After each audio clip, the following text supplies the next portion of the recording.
The Daily Bible in chronological order. Final week, Tuesday afternoon.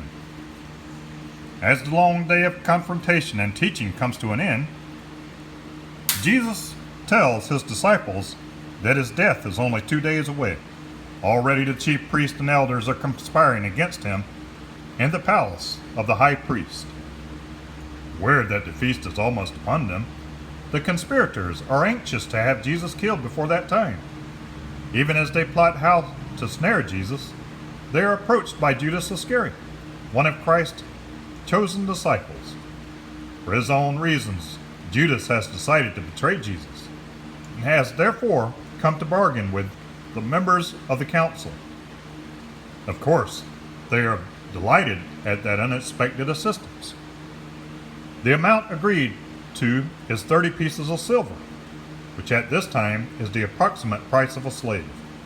It is not clear whether Judas knows fully the serious consequences of the betrayal. Later evidence indicates that he may not have anticipated that Jesus would actually die as a result. Be that as it may, Judas is apparently both covetous and dishonest. This despite the fact that he has been acting as a kind of treasurer for the disciples. Jesus foresees crucifixion. Matthew chapter 26 verses 1 and 2. When Jesus had finished saying all these things, he said to his disciples, "As you know, the Passover is 2 days away, and the Son of Man will be handed over to be crucified." Priests and elders conspire. Matthew chapter 26 verses 3 through 5. Then the chief priests and the elders of the people assembled in the palace of the high priest, whose name was Caiaphas. They plotted to arrest Jesus in some sly way and kill him, but not during the feast. They said, or there may be a riot among the people. Judas bargains to betray Jesus. Matthew chapter 26 verses 14 through 16. Mark chapter 14 verses 10 and 11, and Luke chapter 22 verses 3 through 6.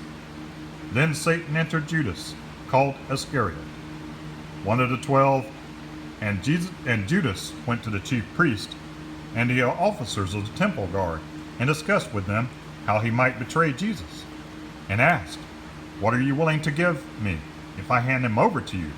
So they counted out for him 30 silver coins. He consented and watched for an opportunity to hand Jesus over to them when no crowd was present. Final week, Wednesday. The preceding events of this final week appear to be accounted for by the gospel writers within the clear context of either Sunday, Monday, or Tuesday, just as they have been presented. The exact timing of what happens after those events, however, appears less certain. John in particular touches only lightly upon the events between Jesus' triumphant entry and the so-called Last Supper, which Jesus shares with his disciples, referring to various public reactions during that time.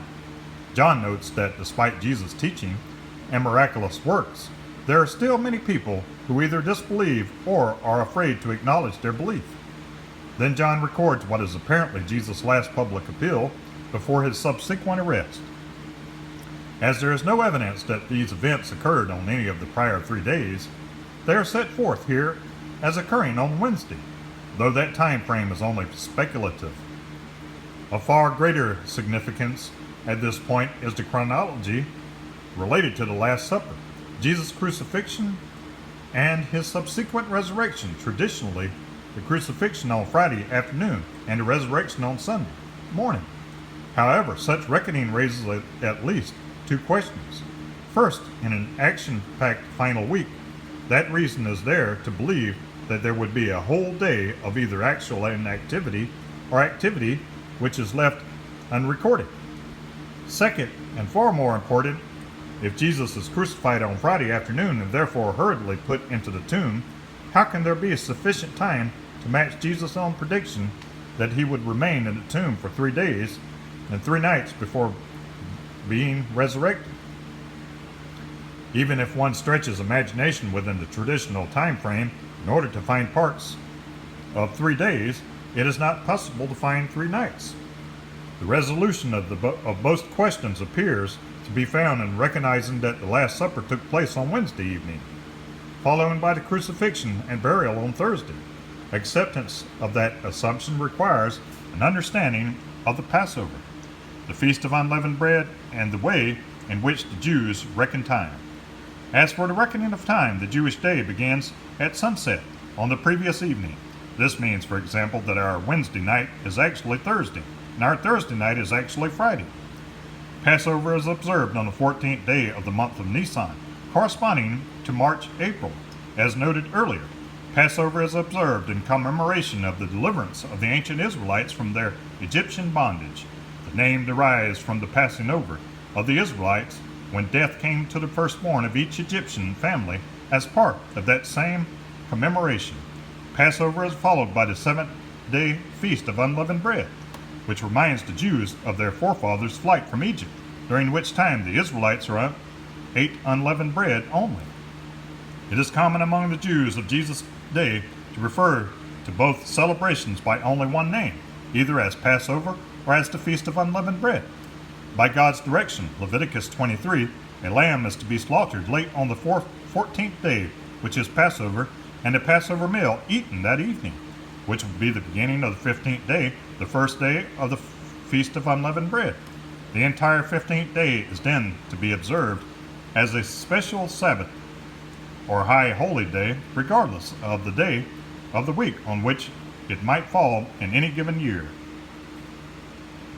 If the 15th day is a Friday, then both the Friday and the next day, Saturday, are observed as Sabbaths.